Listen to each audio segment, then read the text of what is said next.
Hello दोस्तों, स्वागत है आज के इस वीडियो में। तो आज हम लोग बात करेंगे क्लास 12 फिजिक्स के मॉडल प्रैक्टिस सेट के बारे में। तो ये जो ऑफिशियल मॉडल पेपर है आपका फिजिक्स का, इसका तो आपको सॉल्यूशन दे ही दिए।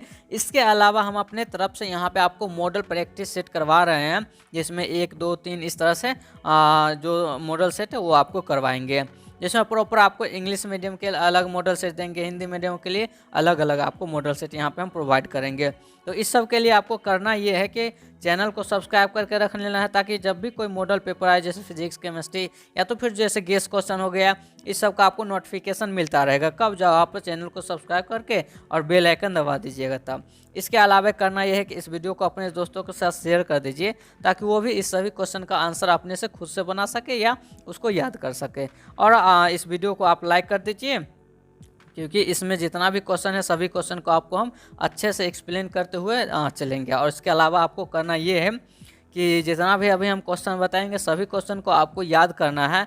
याद किस तरह से करना है, तो जैसे मान लीजिए कि जैसे विद्युत फ्लक्स का ऐसा मतलब फर्स्ट क्वेश्चन में पूछा है, तो ऐसा मतलब तो आपको याद करना है। इसके अलावा इससे रिलेटेड मान लीजिए जैसे डायमेंशन फार्मूला होती है, तो डायमेंशन यानी बीमीय सूत्र भी इससे रिलेटेड याद करना है, क्योंकि आप लोगों को भी मालूम होगा कि आपके बोर्ड एग्जाम में डायमेंशन फार्मूला मतलब बीमीय सूत्र भी पूछा जाता है, और यहाँ पे ऐसा यूनिट से भी क्वेश्चन रहता है।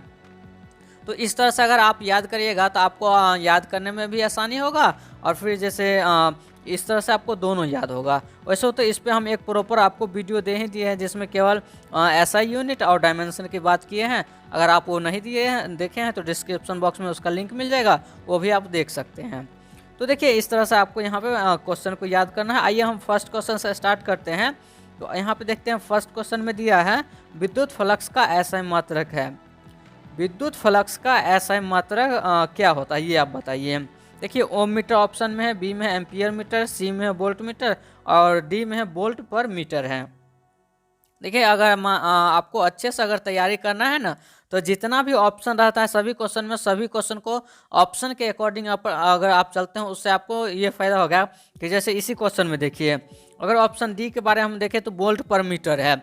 अब वोल्ट पर मीटर जो होता है वो किसका यूनिट होता है, इस तरह से आपको देखना है। तो वोल्ट पर मीटर जो होता है वो मैग्नेटिक फील्ड स्ट्रेंथ का यूनिट होता है। तो ये तो हमारा ऑप्शन में नहीं, यहाँ क्या है विद्युत फ्लक्स पूछा है, इलेक्ट्रिक फ्लक्स, तो ये हमारा हो जाएगा, नहीं होगा। इसके अलावा देखिए यहाँ पे क्या है, वोल्ट मीटर है। वोल्ट मीटर किसका यहाँ पे यूनिट होता है, तो ये भी आपको पूछा है। तो वोल्ट मीटर क्या होता है, विद्युत फ्लक्स का ऐसा यूनिट होता है। वोल्ट मीटर विद्युत फ्लक्स का ऐसा यूनिट होता है, ये हो गया। अब देखिए यहाँ पे ऑप्शन बी में है एम्पियर मीटर। एम्पियर मीटर आप किसका यूनिट होता है ये आपको याद रखना है। तो एम्पियर मीटर एम्पियर मीटर जो यूनिट होता है वो हमारा यहाँ पे हो जाता है किसका, तो ये मोमेंट जो होता है उसका हो जाता है।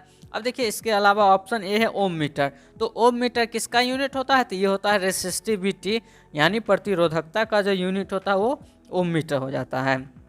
तो इस तरह से अगर प्रत्येक क्वेश्चन को आप सॉल्व करते हैं ना, तो आपके लिए मतलब बोर्ड एग्जाम में जैसे 70 में से 35 क्वेश्चन तो आप आसानी से बना लीजिएगा, क्योंकि जानते हैं 70 आपको क्वेश्चन रहेगा, जिसमें से केवल 35 ही बना रहा रहेगा। तो फर्स्ट का राइट आंसर ऑप्शन सी हो जाएगी, वोल्ट मीटर हो जाएगी। अब आइए नेक्स्ट क्वेश्चन हम देख लेते हैं। 1/4πε0 का मान होता है। जैसे यहाँ पे क्या है, प्रवैद्युतांक का मान क्या होता है, तो इसको आपको मालूम होगा कि ये होता है 9 × 10⁹ न्यूटन मीटर स्क्वायर पर कूलम स्क्वायर। ये हमारा हो जाएगा इसका right answer 9 × 10⁹ newton metre square पर कूलम स्क्वायर हो जाएगा। तो इसका आंसर फर्स्ट हो गई यानी ऑप्शन ए। अब ये यहाँ पे ये पूछा है कि एप्सिलॉन नॉट का मात्रक। अभी जस्ट आपको बताएं कि मात्रक भी आपको याद करते हुए चलना है। तो जैसे यहाँ पे 1/4πε0 था, तो यहाँ पे देखिए इसका मात्रक यहाँ पे क्या है, न्यूटन मीटर स्क्वायर पर कूलम स्क्वायर है। तो अब देखिए वहाँ पे ये है और यहाँ पे तो दूसरा फॉर्म में दिया हुआ है, तो उसी का यहाँ पे फॉर्म में आ जाता है, तो वो हमारा हो जाता है फेराड पर मीटर हो जाता है। एप्सिलॉन नॉट का मात्रक क्या होता है, तो फेराड पर मीटर हो जाता है। तो इसका आंसर ऑप्शन बी हो जाएगी। अब आइए हम नेक्स्ट क्वेश्चन देख लेते हैं। 4 नंबर इसमें है, किसी वस्तु को आवेशित किया जाता है तो उसका द्रव्यमान। जब देखिए सबसे पहले आपको ये देखना है कि जैसे कोई भी मेटल है, कोई भी वस्तु है, उसमें कितना न्यूट्रॉन और कितना प्रोटॉन रहता है, तो उसमें equal number of electron equal number of proton रहता है। डैट मीन्स तभी ना उसको हम क्या कहते हैं, अनावेशित कहते हैं। अनावेशित कहने का मतलब क्या है कि number of electron is equal to number of proton. अब इसको आवेशित कर रहे हैं। तो अब देखिए कोई भी वस्तु जो है तो उसको मान लेते हैं, जैसे सोडियम होता है, सोडियम Na+ हो जाता है। तो इसका मतलब ये क्या हो गया कि इसमें से एक इलेक्ट्रॉन घट गया है ना सोडियम में से, तो ये हमारा कौन हो जाएगा, तो ये पॉजिटिव चार्ज हो जाएगी, यानी ये धनावेशित हो गया। और जैसे Cl- होता है तो इसमें एक इलेक्ट्रॉन आ जाता है, तो ये हमारा क्या हो जाता है, ऋणावेशित हो जाता है। डेट मीन्स इसमें से एक इलेक्ट्रॉन आया है। तो देखिए जब इलेक्ट्रॉन मतलब देखिए जब इसमें से इलेक्ट्रॉन जाएगा तो इसका क्या होगा, द्रव्यमान घटेगा, इसमें आएगा तो इसका द्रव्यमान बढ़ जाएगा। तो अब यहाँ पे पूछा है कि जब किसी वस्तु को आवेशित किया जाता है, तो यहाँ पे तो ये स्पेसिफाई नहीं किया गया है ना कि ऋणावेशित किया जाता है या धनावेशित किया जाता है, तभी ना हम बता सकते कि उसका जो द्रव्यमान होगा वो बढ़ेगा या घटेगा। तो डेट मीन्स इसका जो यहाँ पे आवेशित करता है, डेट मीन्स ऋणावेशित भी कर सकता है और यहाँ पे धनावेशित भी कर सकता है। तो इसका आंसर ऑप्शन डी हो जाएगी, बढ़ या घट सकता है। उसका जो द्रव्यमान होगा वो बढ़ भी सकता है, बढ़ कब जाएगा, जब उसको ऋणावेशित करेंगे, घट कब जाएगा, जब वो धनावेशित होगा तब। तो इसका आंसर ऑप्शन डी हो जाएगी। अब यहाँ पे 5 नंबर क्वेश्चन देखते हैं। इसमें है विभव प्रवणता बराबर होता है, विभव प्रवणता बराबर होता है। तो ये जो जैसे पोटेंशियल कोफिशिएंट का नाम आप लोग सुने होंगे, तो पोटेंशियल कोफिशिएंट क्या होता है, dV/dx होता है ना। तो dV/dx देखिए ऑप्शन सी में है, तो 5 का राइट आंसर ऑप्शन सी हो जाएगी। अब 6 नंबर क्वेश्चन देखिए, इसमें है कि 1 स्टेट कूलम बराबर कितना कूलम होता है। तो 1 स्टेट कूलम बराबर होता है ये हो जाता है हमारा 1/3 × 10⁻⁹ कूलम हो जाता है। तो इसका राइट आंसर ऑप्शन डी हो जाएगी। जैसे इसको आप इस तरह से 1/3 × 10⁻⁹ ये हमारा हो गया। अब 7 नंबर में दिया है ए तथा बी के बीच समतुल्य धारिता होगी। तो देखिए इस तरह का क्वेश्चन जब आपसे रहेगा, अगर आपको रेसिस्टेंस का याद है तो उससे आप कैपेसिटेंस का निकाल सकते हैं। ये दोनों क्या हो जाता है, एक दूसरे का अपोजिट हो जाता है। अगर बात करते हैं जैसे सीरीज में रेसिस्टेंस अगर जुड़ा हुआ है तो R1 + R2 इस तरह से डायरेक्ट जुड़ जाता है। अब जब यहाँ पे रेसिस्टेंस अगर पैरेलल में जुड़ा रहता है, क्या समांतर में, तब ये 1/R1 + 1/R2 हो जाता है। सेम इसी का अगर अपोजिट हम देखें कि जब कैपेसिटर जो होगा वो पैरेलल में जुड़ा रहेगा तो वो C1 + C2 हो जाएगा, और जब ये सीरीज में जुड़ा रहेगा तो 1/C1 और 1/C2 इस तरह से जुड़ेगा। तो देखिए इसके बीच समतुल्य धारिता निकालना है, तो ये दोनों क्या है, ये दोनों पैरेलल में है और इसके साथ ये सीरीज में जुड़ा हुआ है। तो जब आपको अभी जस्ट बताएं कि जब कैपेसिटेंस में पैरेलल में रहेगा तो वो डायरेक्ट जुड़ जाएगा, मतलब 3 माइक्रोफेराड और 2 माइक्रोफेराड, ये हमारा हो गया 5 माइक्रोफेराड। अब ये दोनों क्या है, सीरीज में है, तो सीरीज में किस तरह से जुड़ेगा, तो 1/5 + 1/4 ये हमारा हो जाएगा 20, और ये 4 और ये +5, डेट मीन्स ये हो गया 9/20। अब यहाँ पे सी इक्विवेलेंट निकालेंगे तो ये 20/9 हो जाएगा। अब देखिए 20/9 किस ऑप्शन में है, तो ऑप्शन ए में है, तो इसका सही आंसर ऑप्शन ए हो जाएगी, 20/9 माइक्रोफेराड हो जाएगी। अब आइए यहाँ पे 8 नंबर क्वेश्चन देख लेते हैं। एक परावैद्युत समांतर पट्टी का संधारित्र की पट्टियों के बीच डाल देने पर धारिता का मान। अब जैसे मान लीजिए ये हमारा क्या है, ये कैपेसिटर का पट्टी है, यहाँ पे निगेटिव ना होगा, इधर पॉजिटिव, तो इस साइड नेगेटिव चार्ज इस तरह से है। अब उसके बीच हम क्या कि एक परावैद्युत रख दिए, तो इससे जो इसके बीच का जो धारिता होगा वो क्या होगा, ये बढ़ेगा घटेगा, या तो फिर इसके बीच क्या एक्सचेंजेज आएगी वो आपको बताना है। तो जैसे ये जो परावैद्युत होता है, जैसे मोम होता है, तो ये सारा चीज़ उसके बीच डाल दिया जाता है, जिसके कारण उसका जो कैपेसिटेंस जो होता है, कैपेसिटर का पास जो पावर होता है वो बढ़ जाता है। तो इसका आंसर ऑप्शन ए हो जाएगी, बढ़ता है। जब समानांतर पट्टी का संधारित्र के बीच यहाँ पे परावैद्युत डाल दिया जाता है तो उसका जो धारिता होता है वो बढ़ने लगता है, तो ऑप्शन ए हो गई। अब ये 9 नंबर क्वेश्चन देख लेते हैं। इसमें है विद्युत का सबसे अच्छा चालक निम्नलिखित में से कौन है। तो ये बिल्कुल आसान क्वेश्चन है, इसका आप लोग जल्दी से कमेंट में बताइए इसका आंसर क्या हो जाएगा, जल्दी से इसका आप लोग जवाब दीजिए।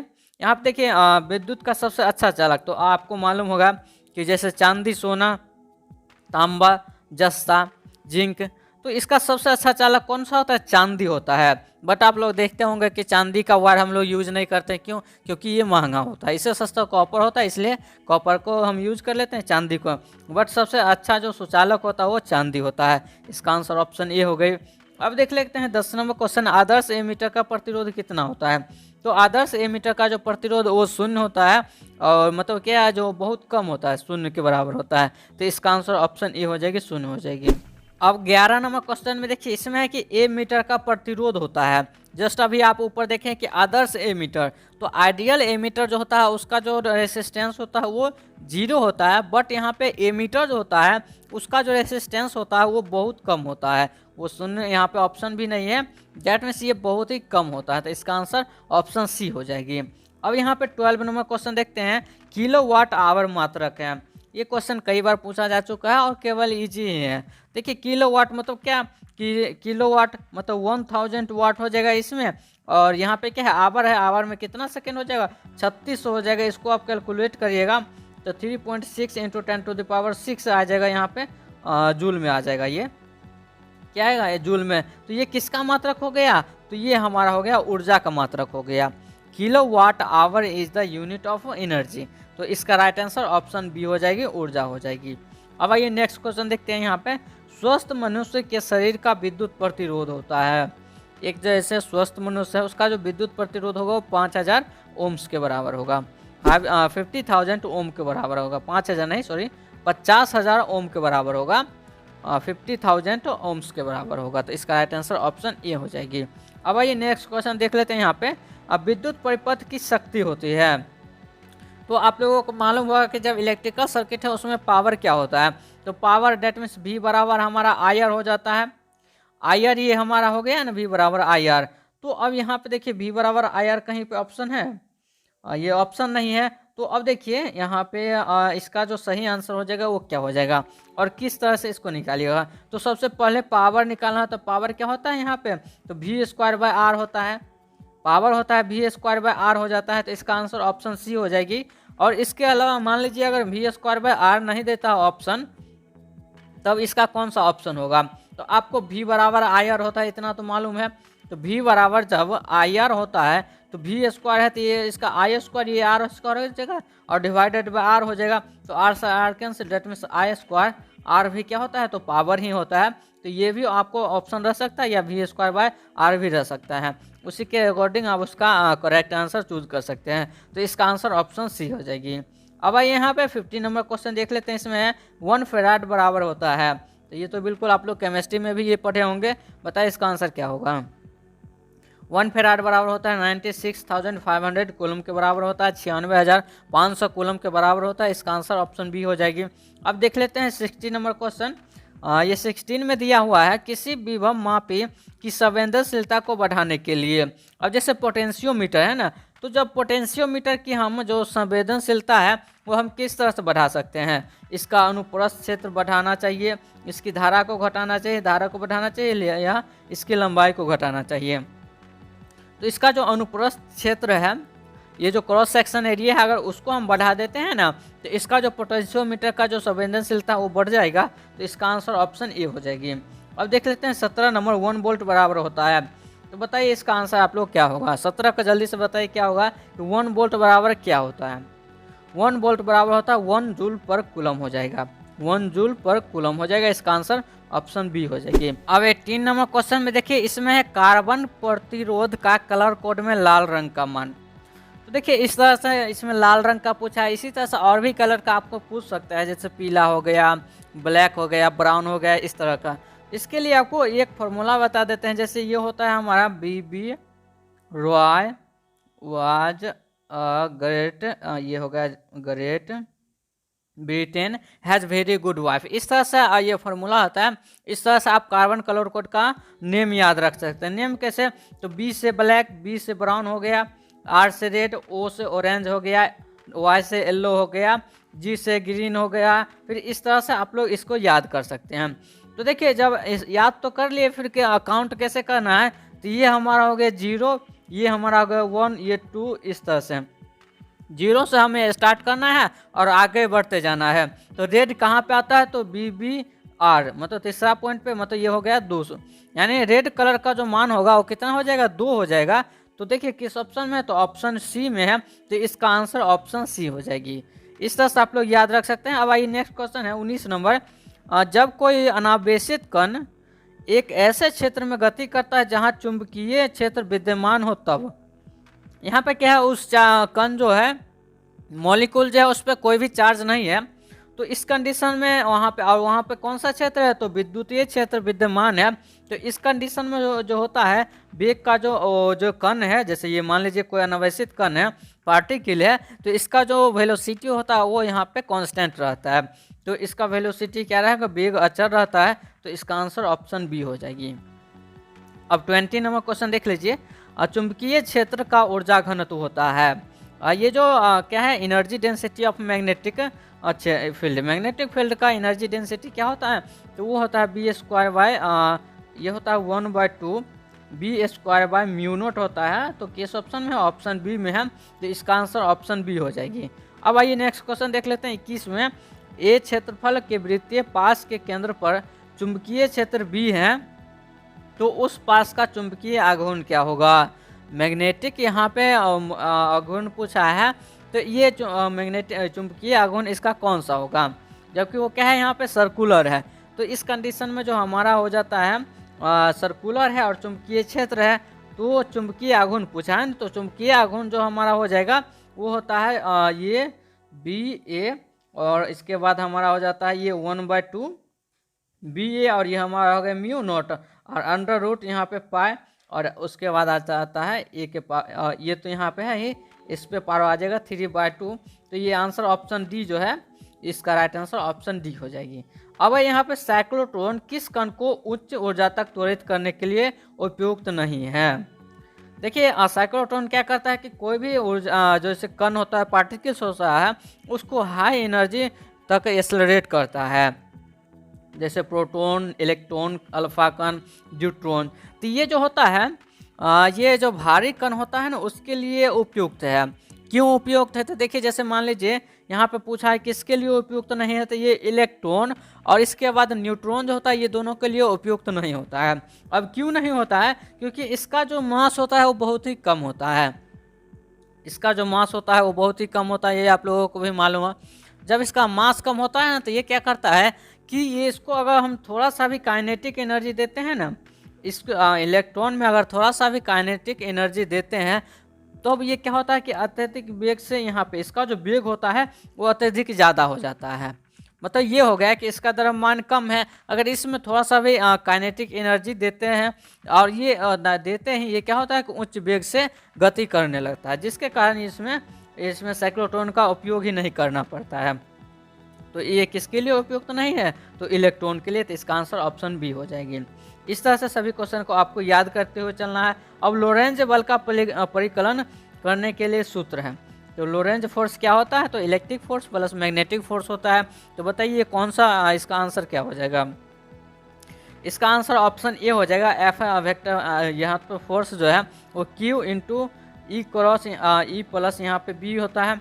तो ये हमारा हो जाएगा v क्रॉस बी हो जाएगा, जब कोई यहाँ पे जब कोई पार्टिकल्स है तब। तो इसका राइट आंसर ऑप्शन ए हो जाएगी। तो इसका राइट आंसर ऑप्शन ए। अब 24 नंबर क्वेश्चन देखते हैं। इसमें है कि नमन कोण का मान उत्तरी ध्रुव से विषुवत रेखा की ओर जाने पर क्या होता है, घटता है, बढ़ता है, स्थिर रहता है, या पहले घटता है फिर बढ़ता है।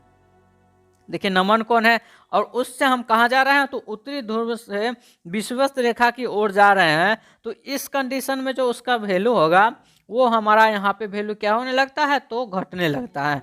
तो घटने लगता है, इसका आंसर ऑप्शन सी हो जाएगी, घटता है। अब आइए हम 25 नंबर क्वेश्चन देख लेते हैं। इसमें है चुंबक की ज्यामितीय लंबाई Lg तथा चुंबक का लंबाई Lm में संबंध होता है।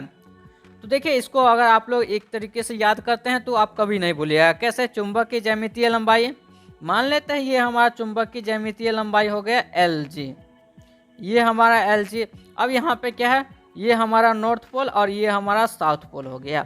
अब Lm यानी चुंबक की लंबाई क्या, चुंबकीय लंबाई, डेट मीन्स ये हमारा हो गया उसकी जो ज्यामिति है उसका, और उसके बीच जो चुंबकीय क्षेत्र होता है उसकी लंबाई हम यहीं से ना काउंट करेंगे यहाँ से। तो इसका जो लंबाई हमारा हो गया ये Lm हो गया। तो देखिए बड़ा कौन है, तो Lg बड़ा है, छोटा कौन है, Lm बड़ा है। तो अब देखिए कि Lm बराबर हमारा बड़ा कौन सा हो जाएगा, तो Lg हो जाएगा। तो Lm बराबर 5/6 Lg हो जाएगा। डेट मीन्स ये है Lm से बड़ा कौन सा है, Lg है। तो Lm से बड़ा देखिए किस ऑप्शन में है, तो देखिए यहाँ पे क्या है, ये छोटा हो गया है ना। Lm क्या है यहाँ पे 5 में से ये, तो ये हमारा छोटा हो गया। Lm बराबर 2 ये भी नहीं होगा क्योंकि उतना दोगुना तो नहीं है। ये दोनों तो इक्वल नहीं है, ये थोड़ा सा बड़ा है, तो इसका आंसर ऑप्शन ए हो जाएगा। Lm बराबर 5/6 Lg हो जाएगा। अब देख लेते हैं 26 नंबर क्वेश्चन। एक लौह चुंबकीय पदार्थ की चुंबकशीलता, एक लौह चुंबकीय पदार्थ की जो चुंबकशीलता होती है वो म्यू इज ग्रेटर देन 1 हो जाती है। म्यू इज ग्रेटर देन 1, तो इसका आंसर ऑप्शन ए हो जाएगी। 26 का राइट आंसर ऑप्शन ए हो गई। अब 27 नंबर, ध्रुव प्रबलता का ऐसा मात्रक। ध्रुव प्रबलता जो होता है, पोल स्ट्रेंथ जो होता है, उसका ऐसा मात्रक क्या होता है, तो ये हमारा हो जाता है एम्पियर मीटर हो जाता है। ध्रुव प्रबलता का ऐसा मात्रक एम्पियर मीटर हो जाता है। इसका आंसर ऑप्शन सी हो जाएगी। अब देखिए 28 नंबर, निर्वात की चुंबकीय प्रवृत्ति का मान होता है। निर्वात की चुंबकीय प्रवृत्ति दैट मींस वैक्यूम में जो चुंबकीय प्रवृत्ति होता है वो किस प्रकार का होता है? 0.5 के बराबर, अनंत, 1 के बराबर या शून्य होता है? तो बताइए इसका आंसर क्या होगा। तो निर्वात में जो चुंबकीय प्रवृत्ति वो शून्य होती है, यहाँ पे ये 0 हो जाती है। इसका आंसर ऑप्शन डी हो गई। अब आइए नेक्स्ट क्वेश्चन देख लेते हैं। 29 number, 1/2 epsilon not E square के विमीय सूत्र के समतुल्य विमा की राशि। अब जैसे आपको अभी कुछ देर पहले बताएं कि यहाँ पे डायमेंशन और यूनिट आपको दोनों याद करते हुए चलना है। अब यहाँ पे आया बीमा की राशि बताइए। अब जैसे ई नॉट हो गया और ई स्क्वायर हो गया, ई नॉट ई स्क्वायर के बीमीय सूत्र और इसके समतुल्य, मतलब ये ई नॉट और ई स्क्वायर के बराबर किसकी बीमीय सूत्र हो गई वो आपको बताना है। तो वो जो हमारा बराबर हो जाएगा वो किसके बराबर हो जाएगा, तो बी स्क्वायर और म्यू नॉट के बराबर हो जाएगा। तो B square mu naught, B square by mu naught है ना, B square by mu naught किस ऑप्शन में है, ऑप्शन यहाँ पे ए में है। तो इसका आंसर क्या हो जाएगा, ऑप्शन ए सही हो जाएगी। अब आइए नेक्स्ट क्वेश्चन, यहाँ पे डायनमो की क्रिया निम्नलिखित में से किस सिद्धांत पर आधारित है। डायनमो जो है सो क्या करता है, यहाँ पे EMI पे वर्क करता है, डेट मीन्स इलेक्ट्रोमैग्नेटिक इंडक्शन पे, विद्युत चुंबकीय प्रेरण पे ये वर्क करता है। तो इसका आंसर ऑप्शन बी हो जाएगी, विद्युत चुंबकीय प्रेरण। अब ट्रांसफार्मर में विद्युत ऊर्जा का उष्मा का रूपांतरण को कहते हैं। देखिए जैसे मान लीजिए ट्रांसफार्मर है, अब उसमें हीट एनर्जी जो होता है वो यहाँ पे क्षय होता है, तो वो किस रूप में क्षय होता है, उसका रूपांतरण क्या होता है, तो उसको क्या कहते हैं हम। जैसे हीट का जो क्षय होता है उसको हम क्या कहते हैं, तो ताम्र क्षय कहते हैं। उसका आंसर ताम्र क्षय हो जाएगा, ऑप्शन ए सही हो जाएगी। अब आइए यहाँ पे नेक्स्ट क्वेश्चन देखते हैं कि एलर परिपथ क्या शक्ति गुणांक होगा। एलर परिपथ का शक्ति गुणांक होगा, शक्ति गुणांक आप इस तरह से निकाल सकते हैं, ये हमारा जेड इस तरफ हो जाता है। तो इस तरह से अगर आप यहाँ पे शक्ति गुणांक निकालिएगा तो वहाँ से आपका जो आंसर आ जाएगा ऑप्शन बी आ जाएगा, r/√r² plus omega L square हो जाएगा। इसका आंसर ऑप्शन बी हो जाएगा। यहाँ पे ऑप्शन सी होगी, देखिए यहाँ पे पेंटिंग मिस्टेक हो गया है, ये सी हो गई। तो इसका आंसर क्या हो जाएगी, ऑप्शन ये हो जाएगी, सी हो जाएगी। 32 का राइट आंसर जो है सो ऑप्शन यहाँ पे सी हो जाएगी। अब देख लेते हैं यहाँ पे 33 नंबर क्वेश्चन। इसमें है यदि प्रत्यावर्ती धारा और विद्युत वाहक बल के बीच फाई कोण का कलांतर हो तो शक्ति गुणक का मान होगा। अब प्रत्यावर्ती धारा है और विद्युत वाहक बल, यानी देखिए ये जो बल है ये बल नहीं है, विद्युत वाहक बल है ना, वहाँ पे बल लिखा हुआ बट ये बल नहीं होता है, ये दो पॉइंट के बीच ना टर्मिनल डिफरेंस को मापता है। पोटेंशियल जैसे मान लीजिए ये पॉइंट है, ये पॉइंट है, इसके बीच को फोर्स का नहीं मापता है, इसके बीच जो पोटेंशियल डिफरेंस होता है उसको मापता है। तो इसको हम यहाँ पे ये इसका फाई कौन हो गया कलांतर, और यहाँ पे प्रत्यावर्ती धारा, तो इसके बीच का हमें शक्ति गुणक पावर फैक्टर निकालना है। तो पावर फैक्टर जो इसका हो जाएगा वो हो जाएगा यहाँ पे cos फाई हो जाएगा ना, cos फाई हो जाएगा जो कि ऑप्शन डी में है। तो इसका राइट आंसर ऑप्शन डी हो जाएगी, cos फाई हो जाएगी।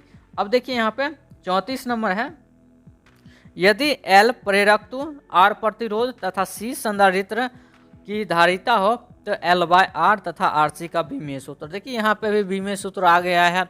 अगर प्रॉपर आपको अच्छे से विमीय सूत्र का तैयारी करना है तो यही है कि आप जाइए वहाँ पे और चेक कर लीजिए। यूनिट वेक्टर का हम वीडियो ये यूनिट और डायमेंशन का वीडियो बना के दे दिए हैं, आप वहाँ से देख सकते हैं।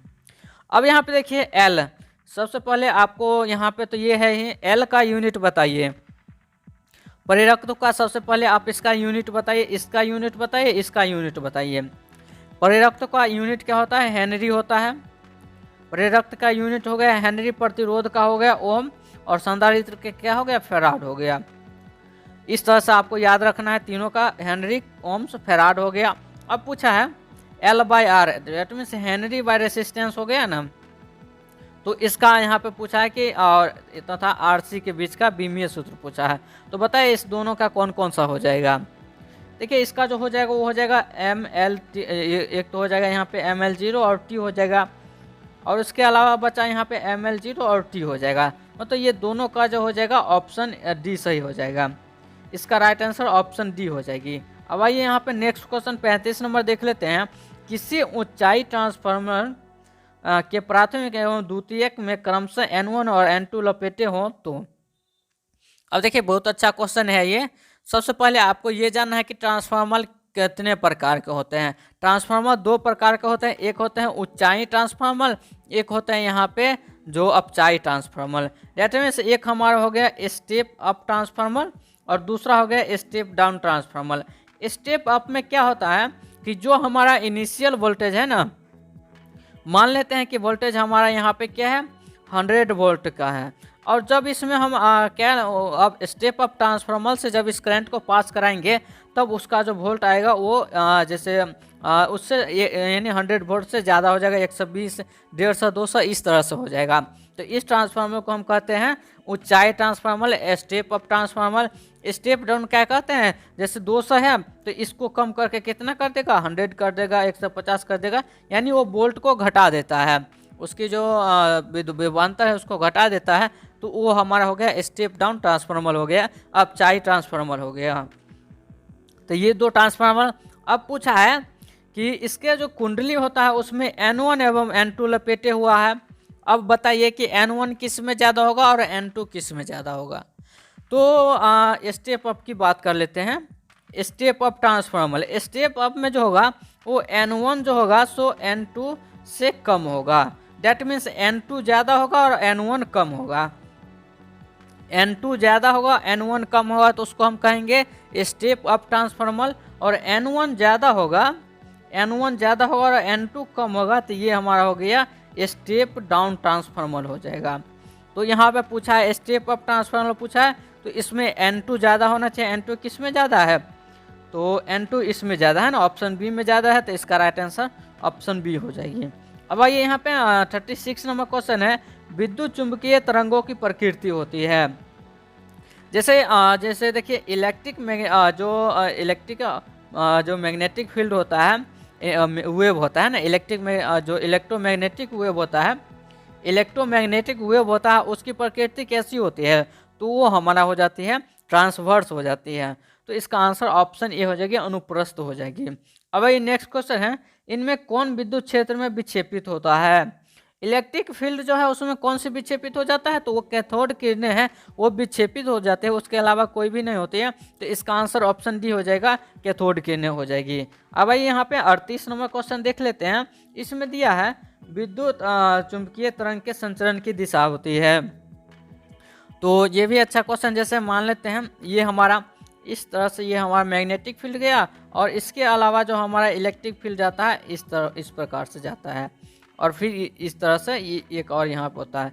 तो देखिए इसमें पूछा गया है कि विद्युत चुंबकीय तरंग के संचरण की दिशा, तो वो जो हमारा होती है E क्रॉस B वेक्टर जो होता है उसके समानांतर होती है। तो E क्रॉस B के समानांतर, इसका राइट आंसर ऑप्शन डी हो जाएगी। अब ये यहाँ पे देखते हैं 39 नंबर क्वेश्चन। बीटा किरणें विक्षेपित होती हैं, beta rays are deflected from, ये किस किस से विक्षेपित होती है, तो ये जो होती है विद्युत एवं चुंबकीय क्षेत्र दोनों से विक्षेपित होते हैं। तो इसका आंसर भी ऑप्शन डी ही हो जाएगी, विद्युत तथा चुंबकीय क्षेत्र में। अब यहाँ पे 40 क्वेश्चन देख लेते हैं। श्वेत प्रकाश का एक स्पंद हवा शीशे से यहाँ पे हवा शीशे के एक स्लैब पर अभिलंब आपतित होता है। स्लैब से गमन करने के पश्चात सबसे पहले कौन सा रंग बाहर निकलेगा। अब मान लीजिए कि ये हमारा शीशा है, अब इससे श्वेत प्रकाश क्या आया, यहाँ पे आया हवा से शीशे के एक स्लैब पर अभिलंब ये आया। स्लैब से गमन करने के पश्चात कौन सा रंग सबसे पहले, ये स्लैब से पहले जो निकलेगा तो हमें कौन सा रंग दिखेगा, तो ये हमारा लाल कलर दिखेगा। क्यों, क्योंकि इसका जो इंटेंसिटी होता है ये कम स्कर्ड होता है, इसका इंटेंसिटी सबसे ज़्यादा होता है, ये ज़्यादा विक्षेपित नहीं होता है। मतलब ये ज़्यादा, जैसे मान लीजिए कि इसका फॉर्मूला आपको पता होगा कि 1 बाय क्या होता है लैम्डा टू द पावर 4, और लेमडा टू द पावर 4 मतलब कि ये हो गया कि जिसका जितना ज़्यादा ये जो वेवलेंथ होगा वो उतना ज़्यादा स्कर्ट होगा। अगर मान लेते हैं लेमडा जितना ज़्यादा बढ़ाएंगे उतना ज़्यादा वो ऊपर वाला कम होगा ना। ये जो स्कर्ट ये क्या है हमारा स्कर्टिंग ऑफ लाइट है। तो जितना ज़्यादा ये बढ़ेगा उतना ज़्यादा स्कर्ट होगा। तो अब देखिए लाल रंग का जो लेमडा होता है वो छोटा होता है, डेट मीन्स ये क्या होगा कि कम स्कर्ट होता है। तो सबसे पहले जो हमें दिखेगा वो लाल रंग हमारा दिख जाएगा। तो इसका आंसर ऑप्शन डी हो जाएगी। अब देख लेते हैं 41 नंबर, मृगमरीचिका का कारण क्या है। मृगमरीचिका क्या होता है, तो ये जो जैसे आप लोग रेगिस्तान में जाइएगा तो उस टाइम दिखाएगा कि आगे चल के क्या है कि पेड़ आएगा नज़र, बट वो एक्चुअल में पेड़ नहीं रहता, वो क्या रहता है इल्यूजन रहता है।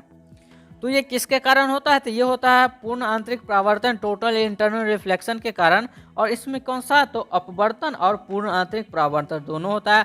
तो इसका आंसर ऑप्शन ए हो जाएगी। अब देख लेते हैं 42 नंबर, समतल दर्पण की वक्रता त्रिज्या क्या होती है। तो ये आप लोग 10th से ही पढ़ते आ रहे होंगे। समतल दर्पण की वक्रता त्रिज्या अनंत होती है। इसका आंसर ऑप्शन ए हो जाएगी। अब देख लेते हैं 43 नंबर, निम्नलिखित में किसका अपवर्तनांक सबसे अधिक होता है। अब सब यहाँ पे क्या है अपवर्तनांक, डेट मीन्स ये जो म्यू जो होता है वो किसका सबसे ज़्यादा अधिक होता है, हीरा का होता है। जितना ज़्यादा म्यू अधिक होगा उतना ज़्यादा वो स्कर्ट होगा लाइट, जिसके कारण हीरा क्या होता है अत्यधिक चमकता है। हीरा में जो मान लेते हैं अगर कोई लाइट प्रवेश करता है तो वो क्या होता है कि अत्यधिक मतलब यहाँ से यहाँ ये अत्यधिक स्कर्ट होता है, क्यों, क्योंकि इसका जो अपवर्तनांक होता है वो सबसे ज़्यादा होता है। इसका आंसर ऑप्शन डी हो गई। अब देख लेते हैं 44 नंबर क्वेश्चन, प्रकाश का वेग महत्तम होता है। अब ये बिल्कुल आसान क्वेश्चन है, इसका आप लोग आंसर बताइए क्या होगा कि लाइट का जो वेलोसिटी होता है वो किस में सबसे ज़्यादा होता है, हवा में होता है, शीशा में होता है, पानी में होता है या निर्वात में होता है। बताइए इसका आंसर क्या होगा। तो लाइट जो है वो मैक्सिमम किस में होता है, निर्वात में होता है। उसके बाद किस में होता है, हवा में होता है, फिर शीशा हो गया, फिर पानी हो गया, इस तरह से। तो निर्वात में सबसे ज़्यादा वेलोसिटी किसका, लाइट का होता है। इसका आंसर ऑप्शन डी हो जाएगी। अब नेक्स्ट क्वेश्चन देखिए 45 नंबर, खगोलीय दूरदर्शी के अंतिम प्रतिबिंब होता है। अब जैसे जो एस्ट्रोनॉमिकल टेलीस्कोप होता है उसका जो अंतिम प्रतिबिंब किस तरह का होता है, तो वो होता है आभासी और उल्टा होता है। आभासी और उल्टा होता है। इसका आंसर ऑप्शन डी हो जाएगी। अब आइए यहाँ पे 46 नंबर क्वेश्चन देखते हैं, एक दीर्घ दृष्टि वाले व्यक्ति को आवश्यकता होगी। देखिए यहाँ पे ये आ गया हमारा दृष्टि दोष के कारण, क्यों कौन सा है, तो यहाँ पे फार साइटनेसनेस है। तो ये जो हमारा दीर्घ दृष्टि दोष होता है इसमें हम किस प्रकार के लेंस का उपयोग करते हैं, तो उसके लिए सबसे पहले आपको जानना ये है कि दीर्घ दृष्टि से क्या होता है। तो दीर्घ दृष्टि जब दोष हो जाता है, कोई व्यक्ति इससे पीड़ित होता है, तो उसको जो है सो दूर की वस्तु साफ साफ दिखाई देती है, बट जो निकट की वस्तु है वो साफ साफ दिखाई नहीं देती है। देखिए यहाँ नाम के अपोजिट है कि दूर दृष्टि दोष हो गया। डेट मीन्स दूर की वस्तु साफ साफ उसको दिखाई देगी और नज़दीक की वस्तु साफ साफ दिखाई नहीं देती है। इसका सेम उल्टा हो जाता है कि निकट दृष्टि दोष। निकट दृष्टि दोष में निकट की वस्तु साफ साफ दिखाई नहीं देती है और दूर की वस्तु साफ साफ दिखाई देती है। तो यहाँ पे जो ये हमारा होगा दीर्घ दृष्टि, इसको दूर करने के लिए हम कौन सा करते हैं, तो उत्तल लेंस का उपयोग करते हैं, और निकट दृष्टि दोष को दूर करने के लिए हम अवतल लेंस का उपयोग करते हैं। तो यहाँ पे दीर्घ दृष्टि दोष है, तो और बेलनाकार लेंस किस प्रकार के दृष्टि को दोष करने के लिए, दृष्टि दोष को दूर करने के लिए किया जाता है, तो इसका आंसर आप लोग बताइए। बेलनाकार लेंस हम किस दृष्टि दोष को दूर करने के लिए करते हैं। और इसके अलावा यहाँ पे दूरदृष्टि दोष, इसका आंसर ऑप्शन ए हो जाएगी, उत्तल लेंस हो जाएगी। अब यहाँ पे नेक्स्ट क्वेश्चन है, जब प्रकाश की एक किरण स्लैब में प्रवेश करती है तो इसका तरंग दैर्घ्य, जब प्रकाश की एक किरण जो है वो स्लैब में प्रवेश करेगी तो इसका तरंग दैर्घ्य क्या होगा, वो घटेगा। इसका जो वेवलेंथ होता है वो घट जाता है। तो ऑप्शन ए इसका सही आंसर हो जाएगी। अब प्रकाश के रंग का कारण क्या है, इसका आंसर आप लोग बताइए। जैसे प्रकाश है तो उसमें उसका रंग का कारण क्या होता है, तो उसकी जो फ्रीक्वेंसी होती है वो फ्रीक्वेंसी के कारण ही रंग, जैसे लाल हो गया, हरा हो गया, पीला। तो इसकी आंसर ऑप्शन ए हो जाएगा, फ्रीक्वेंसी। अब देखते हैं यहाँ पे 49 नंबर क्वेश्चन, खगोलीय दूरदर्शी के लिए निम्नलिखित में कौन सही है। तो अगर आप लोग खगोलीय दूरदर्शी नहीं देखे होंगे तो ये बताते हैं कि उसका जो आईपीस होता है, मतलब जैसे आईपीस जो होता है वो छोटा होता है और उसका जो आगे वाला जो फ्रंट वाला जो मुंह होता है वो क्या रहता है, बड़ा रहता है। ये आप लोग देखे होंगे, मतलब जो ऑब्जेक्ट को देखने के लिए रहता है वो बड़ा रहता है, और जो आई जो रहता है, जहाँ से हम आई देखते हैं, वो छोटा रहता है। तो डेट मीन्स आईपीस का जो फोकल लेंथ हो जाएगा वो छोटा, और ऑब्जेक्टिव का जो फोकल लेंथ वो बड़ा हो जाएगा। तो देखिए कौन सा है, इसमें ऑप्शन बी हो जाएगा। यहाँ पे क्या है, एफ नोट, एफ ओ है मतलब फोकस लेंथ ऑफ ऑब्जेक्टिव और फोकस लेंथ ऑफ आईपीस। तो आईपीस क्या है यहाँ पे छोटा है और ऑब्जेक्टिव का बड़ा है, तो इसका आंसर ऑप्शन बी हो जाएगी। अब आइए यहाँ पे 50 नंबर क्वेश्चन देखते हैं। किसी बिंदु व स्रोत से परिमित दूरी पर तरंगार्ग होता है। ये जो बिंदु व स्रोत है, तो बिंदु व से जैसे मान लीजिए कि आप लोग पानी में एक जैसे मान लीजिए कंकर फेंकते होंगे, ढेला फेंकते होंगे, तो उस टाइप से अगर उसमें देखते होंगे आप लोग, एक वेव बन जाता होगा। आप लोग देखते होंगे ना, इस तरह से वेव बन जाता होगा। तो उसको आप बारीकी से ऑब्जर्व करिएगा कि वो किस तरह का बनता है। तो जब आप एक कंकर फेंकिएगा तो वो क्या होगा, चारों ओर से इस तरह का वेव बन जाता है। चारों ओर से मतलब वो कौन सा हो गया, तो गोलाकार बनता है ना। तो ये गोलाकार का ही, गोलाकार नहीं, वो वृत्ताकार बन जाता है ना। तो वो सर्कुलर से इस टाइप में यहाँ पे मान लेते हैं, जैसे ये हमारा हो गया, ये देखिए इस तरह से। अब यहाँ पे हम कंकर फेंक दिए तो ये क्या होगा, इस तरह से बन जाता है, वेव बन जाता है। ये हमारा वृत्ताकार हो गया। तो इसका राइट आंसर ऑप्शन डी हो जाएगी, सर्कुलर हो जाएगी। इसका राइट आंसर ऑप्शन डी हो गए। अब 51 नंबर क्वेश्चन देख लेते। इसमें तरंग का कालांतर फाई तथा पथांतर डी डेल्टा एक्स है से संबंध, यानी यहाँ पे क्या है, कालांतर और पथांतर मतलब फेज डिफरेंस और पाथ डिफरेंस के बीच क्या रिलेशन होता है, वो आपसे पूछा है। तो फेज डिफरेंस और पाथ डिफरेंस है, तो इसके बीच λ/2π होता है और यहाँ पे फाई है। तो ये इसका रिलेशन होता है, जो कि ऑप्शन सी में है। इसका राइट आंसर ऑप्शन यहाँ पे सी हो जाएगी। अब आइए यहाँ पे 52 नंबर क्वेश्चन है। एक पतले फिल्म के रंग का कारण क्या है। ये पतले फिल्म का जो रंग होता है उसका कारण क्या है, तो उसका कारण जो हमारा हो जाता है, व्यतिकरण हो जाता है, इंटरफ्रेंस हो जाता है। इसका राइट आंसर ऑप्शन बी हो जाएगी। अब देख लेते हैं यहाँ पे, प्रकाशिक पथ बराबर होता है। प्रकाशिक पथ बराबर किसके होता है, तो अपवर्तनांक इनटू पथ लंबाई के बराबर होता है। Refractive index into path length जो होता है उसके बराबर प्रकाशिक पथ होता है। इसका आंसर भी ऑप्शन ए हो जाएगी। अब यहाँ पे देखिए 54 नंबर क्वेश्चन है। जिस घटना से प्रकाश तरंगों की प्रकृति निर्विवाद रूप से अनुप्रस्थ सिद्ध होती है वह है। पूछा यह है कि जैसे अभी आपको बताएं कि प्रकाश तरंगों की प्रकृति कैसी होती है, तो यहाँ पे अनुप्रस्थ होती है। अब ये कैसी होती है, किससे सिद्ध होता है, तो ये जो होता है पोलराइजेशन से सिद्ध होता है। डेट मीन्स ये ध्रुवन से सिद्ध होता है। इसका आंसर ऑप्शन सी हो जाएगी, ध्रुवन हो जाएगी। अब यहाँ पे 55 में है, पूर्ण तरंग दृष्टि कारक में उपयोग होता है, यानी फुल वेव रेक्टिफायर जो होता है उसमें कितने डायोड का उपयोग होता है। तो फुल वेव रेक्टिफायर में हम 2 डायोड का उपयोग करते हैं। तो इसका आंसर ऑप्शन ए हो जाएगा, 2 डायोड। अब यहाँ पे 56 में है, इलेक्ट्रॉन वोल्ट द्वारा मापा जाता है। ये देखिए पूछा भी गया है कई बार एग्जाम, फाइनल एग्जाम में। इसका आंसर बताइए, इलेक्ट्रॉन वोल्ट द्वारा किसको हम मापते हैं, आवेश को, विभवांतर को, धारा को, ऊर्जा को। तो देखिए आवेश जो होता है, चार्ज जो होता है, उसको हम किससे मापते हैं, तो वहाँ पे चार्ज को हम यहाँ पे क्या है, तो ये हमारा फंडामेंटल यूनिट है। तो चार्ज हमारा ये हो गया। उसके बाद पोटेंशियल डिफरेंस को हम किससे मापते हैं, पोटेंशियल डिफरेंस जैसे वोल्ट हो गया। फिर आवेश का कूलम हो जाता है। धारा का क्या होता है, ये आप बताइए। धारा का क्या हो जाता है, तो एम्पियर होता है, ये आपको मालूम है। ऊर्जा का हम क्या होता है, तो ऊर्जा का तो मतलब जैसे ऊर्जा का तो बहुत सारा यूनिट होता है, बट यहाँ पे क्या है, इलेक्ट्रॉन वोल्ट, तो ये भी ऊर्जा का ही यूनिट होता है, एनर्जी का ही यूनिट होता है। इसका आंसर ऑप्शन डी हो जाएगी। और अगर पूछ दे कि 1 EV 1 इलेक्ट्रॉन वोल्ट बराबर बताइए कितना होता है, 1.6 × 10⁻19 जूल हो जाता है। यहाँ पे 19 जूल हो जाता है। तो ये इसका राइट आंसर हो गया, ऑप्शन डी। अब आइए नेक्स्ट क्वेश्चन है। 57 हाइड्रोजन परमाणु में इलेक्ट्रॉन का न्यूनतम कोणीय संवेग होगा।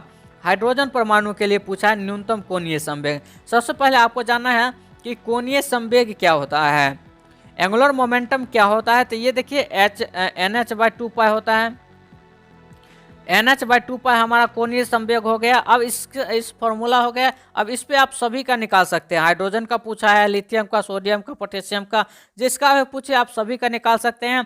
हाइड्रोजन परमाणु का पूछा है, तो हाइड्रोजन का एटॉमिक नंबर कितना, 1 होता है, तो N के जगह पे 1 रख देंगे। अगर हीलियम का पूछे तो 2 रख देंगे, लिथियम का पूछेंगे 3 रख देंगे, इस तरह से।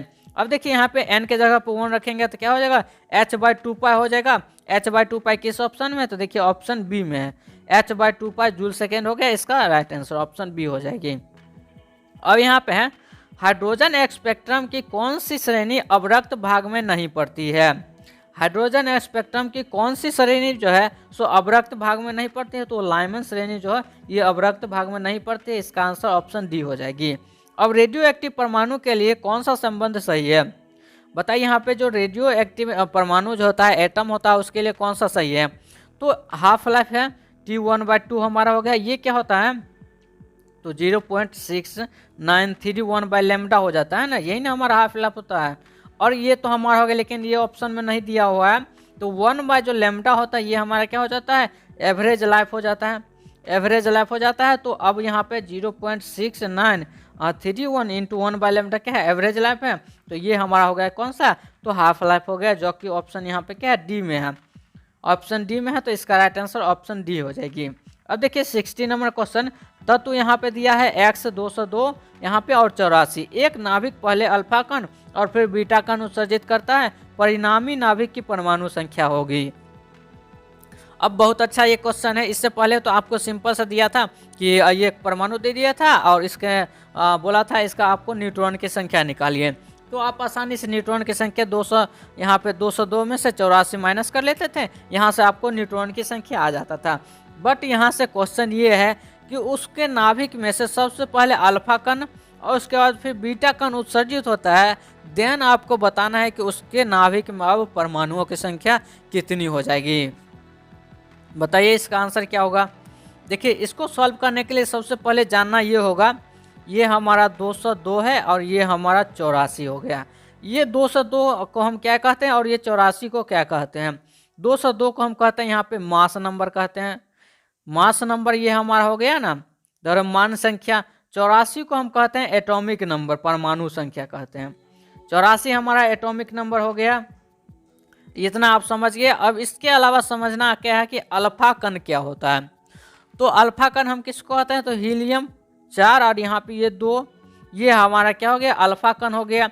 अब अल्फा कण उत्सर्जित होगा, दैट मीन्स उसके जो वो जो कंपाउंड है, वो जो एटम है, उससे 4 जो मास द्रव्यमान है वो माइनस होगा और 2 के कौन सा, तो एटॉमिक नंबर माइनस होगा। यहाँ पे अल्फा कण में वही होता है ना। तो अब देखिए 202 है, अब 202 में से 4 माइनस चला जाएगा और यहाँ पे 84 में से 2 माइनस चला जाएगा, ये हमारा हो जाएगा 198 हो गया और ये हमारा हो गया 82 हो गया। अब यहाँ पे ये हमारा कंपाउंड आ गया। अब फिर क्या होता है, फिर इससे बीटा कण उत्सर्जित होता है। अब ये जो 198 है और 82 है, इससे अब क्या होगा, बीटा कण उत्सर्जित होगा। तो बीटा कण में जो होता है सो एटॉमिक नंबर जो है ये चेंज +1 से होता है और मास नंबर जो है वो हमारा यहाँ पे चेंज नहीं होता है। एटॉमिक नंबर जो है, एटॉमिक नंबर किससे चेंज हो जाएगा, तो 1 से चेंज हो जाएगा और मास नंबर है वो हमारा चेंज नहीं होता है। तो मास नंबर हमारा कितना आया था, तो 198 आया था और वो इससे पहले आपको बताए कि वहाँ पे एटॉमिक नंबर कितना आ गया, तो 82 आ गया। अब बीटा कण उत्सर्जित होगा तो इसमें 1 जुड़ जाएगा और इसमें यहाँ पे इसमें कोई डिफरेंस नहीं होता है, तो ये हमारा हो गया 83 हो गया। अब ये हमारा एटॉमिक नंबर कितना आ गया, 83 आ गया। अब इसमें क्वेश्चन में पूछा क्या है, तो नाभिक में परमाणुओं की संख्या कितनी हो जाएगी, 83 हो जाएगी। इसका राइट आंसर ऑप्शन बी हो जाएगी, 83 हो जाएगी। अब यहाँ से परमाणुओं की संख्या आपसे पूछे, अब बताइए कि सेम इसी में अगर पूछ दे कि उसका जो न्यूट्रॉन की संख्या बताइए। अब न्यूट्रॉन की संख्या जब आपसे पूछेगा तो आप क्या करिए, 198 में से 83 माइनस कर दीजिए, ये हमारा आ गया न्यूट्रॉन की संख्या आ गया। प्रोटॉन की संख्या 83 आ गया। अब इस तरह से आप निकाल सकते हैं। इलेक्ट्रॉन पूछेगा तो वो 83। अब यहाँ पे नेक्स्ट क्वेश्चन देखिए, सौर ऊर्जा का स्रोत क्या है। अब जैसे मान लीजिए कि जो सोलर एनर्जी है उसका कौन सा स्रोत है, तो वो न्यूक्लियर विखंडन के कारण होता है। वो न्यूक्लियर विखंडन के कारण सौर ऊर्जा का स्रोत कौन है, न्यूक्लियर विखंडन होता है। इसका आंसर ऑप्शन ये हो गए। अब देखते हैं 62 नंबर, जितने समय में किसी रेडियो एक्टिव पदार्थ की राशि अपने प्रारंभिक परिमाण की आधी हो जाती है उससे हम क्या कहते हैं, अर्ध आयु कहते हैं उसे, जो कि ऑप्शन बी में है। इसका राइट आंसर ऑप्शन बी हो जाएगी। अब आइए यहाँ पे 63 नंबर क्वेश्चन देख लेते हैं। इसमें है यदि ट्रांजिस्टर की धारा नियतांक अल्फा तथा बीटा हो तो अल्फा बीटा क्या होगा। तो यहाँ पे बीटा जो होता है वो ग्रेटर देन 1 हो जाता है और अल्फा जो होता है वो लेसर देन 1 हो जाता है। इसका आंसर ऑप्शन बी हो जाएगी, beta greater than 1 alpha lesser than 1। अब देखिए यहाँ पे 64 में है चित्र दिया गया है। अब ये बताइए कौन सा गेट है, ये जो सिंबल है ये कौन से गेट का सिंबल है बताइए। अब देखिए ये जो क्वेश्चन है ये काफ़ी इंपॉर्टेंट क्वेश्चन है, क्योंकि आपके एग्जाम में एटलीस्ट 5 मार्क्स का क्वेश्चन आपसे पूछा ही जाएगा, चाहे वो सब्जेक्टिव हो चाहे ऑब्जेक्टिव हो, दोनों में 5 मार्क्स का एटलीस्ट कम से कम पूछा ही जाता है।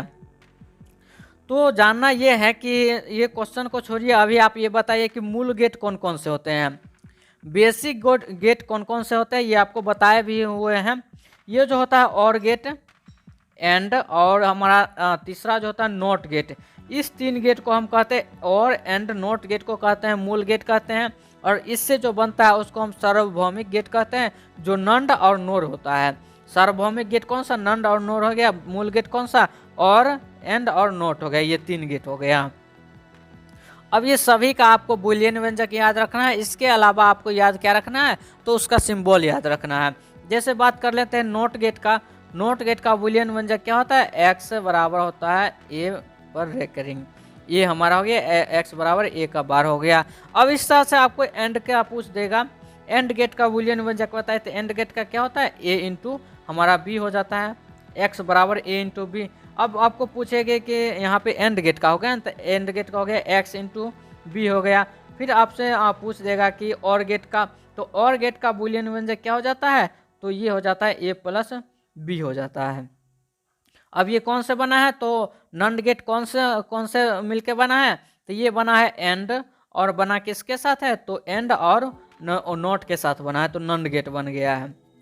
तो एंड मतलब एंड गेट का क्या होता है हमारा, तो एंड गेट का बुलियन व्यंजक हो जाता है ये हमारा हो जाता है, और नोट गेट है तो इस पे अगर रेकरिंग लगा दे तो ये हमारा बुलियन व्यंजक हो गया नंड गेट का। नंड गेट का ये हमारा बुलियन व्यंजक हो गया, इसको आप याद रखिए। उसका सिंबल कौन सा हो जाएगा, तो ये जो हमारा है ये पार्ट नोट का और ये एंड का, तो इसका राइट आंसर नंड गेट हो जाएगी। 64 का राइट आंसर ऑप्शन सी सही हो जाएगी। इस तरह से आपको सभी क्वेश्चन को याद रखना है। आप देखिए दशमिक संख्या 25 का द्विआधारी होता है, इसको आपको निकालना है। तो आपको ये सिंपल सा है क्वेश्चन, और ये हो गया हमारा कितना, तो ये 12 यहाँ पे 1 हो गया। अब फिर इसको 2 से, तो ये 6 यहाँ पे 0। अब फिर इसको 2 से करिएगा तो ये हमारा हो गया 0 यहाँ पे 3। अब फिर 2 से करिएगा तो 1 1, मतलब 1 1 0 0 1, 1 1 0 0 1 किस ऑप्शन में है, 1 1 0 0 1 ऑप्शन सी में। इसका राइट आंसर ऑप्शन सी हो जाएगी। अब आइए यहाँ पे देखते हैं 66 नंबर क्वेश्चन। पी प्रकार के अर्धचालक में आवेश वाहक होते हैं। ये क्वेश्चन भी अच्छा है, इसको भी आप याद कर लीजिएगा। पी के साथ साथ आपको जो पी टाइप और ये जो एन टाइप होता है दोनों को याद करना है। पी टाइप में अर्धचालक, जो पी टाइप और सेमीकंडक्टर होता है उसमें आवेश वाहक मतलब उसमें जो धारा प्रवाहित होती है वो किसके कारण होती है, तो वो होल्स के कारण होती है, विभर के कारण होती है, होल्स के कारण होती है। इसका राइट आंसर ऑप्शन बी हो जाएगी। अब यहीं पूछ दे कि आपको एन टाइप में किसके कारण उसका आवेश वाहक कौन सा होता है, तो एन टाइप में आवेश वाहक कौन होता है, इलेक्ट्रॉन होता है। देखिए यहाँ पे इलेक्ट्रॉन कहने का मतलब ये नहीं हो गया कि जैसे एन टाइप में हम तो केवल इलेक्ट्रॉन ही रहेगा। इसमें जो मेजॉरिटी जो होता है वो इलेक्ट्रॉन और माइनॉरिटी जो होता है वो होल्स होता है। जैसे अगर आपको इस तरह का क्वेश्चन है देखिए पूछेगा कि पी टाइप जो सेमीकंडक्टर है उसमें मेजॉरिटी जो चार्ज कैरियर होता है वो कौन सा होता है, तो मेजॉरिटी चार्ज कैरियर होल हो जाएगा।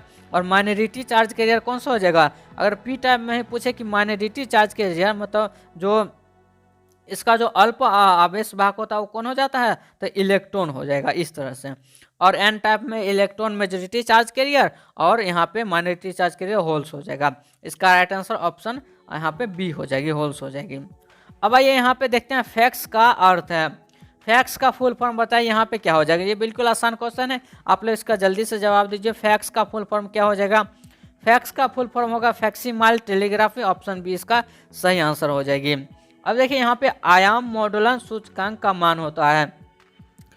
आयाम जो मॉड्यूलेशन होता है इसका जो सूचकांक होता है 1 से 0 से लेके और 1 के बीच होता है, 0 से लेके 1 के बीच होता है। इसका आंसर ऑप्शन सी से हो जाएगी, 0 तथा 1 के बीच। अब देख लेते हैं मोबिलिटी का एसआई मात्रक। मोबिलिटी का ऐसा मात्रक आप लोग बताइए इसका क्या हो जाएगा। मोबिलिटी का ऐसा मात्रक होता है ampere into metre by newton हो जाता है। Ampere into metre by newton जो होता है वो मोबिलिटी का ऐसा मात्रक हो जाता है। इसका राइट आंसर ऑप्शन ए हो जाएगी। अब यहाँ पे देखते हैं लास्ट क्वेश्चन। इसमें है कि टीवी प्रसारण के लिए जिस आवृत्ति प्रास का उपयोग होता है वह है। टीवी प्रास के लिए कौन सी आवृत्ति का उपयोग करते हैं हम 330 से लेके और 300 मेगा हर्ट्ज के बीच उपयोग करते हैं। 300 मेगा हर्ट्ज के बीच का आवृत्ति प्रास का उपयोग करते हैं। तो इसका राइट आंसर ऑप्शन सी हो जाएगी। अब यहाँ पे देखिए टोटल 70 क्वेश्चन थे। 70 क्वेश्चन को आपको अच्छे से एक्सप्लेन करके इसका हम आंसर बता दिए हैं। अब आप लोगों को करना ये है कि आप हमें कमेंट बॉक्स में बताइए ये वीडियो आपको कैसा लगा, और इस वीडियो को आप लोग लाइक कर दीजिए।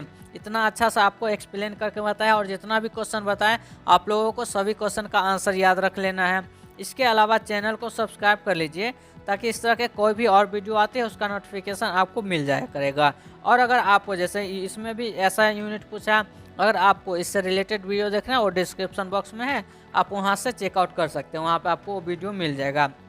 तो क्या करना है, सब्सक्राइब कर लेना है, लाइक कर दीजिए, कमेंट कर दीजिए। अब हम फिर मिलते हैं नेक्स्ट वीडियो में, तब तक के लिए बाय बाय।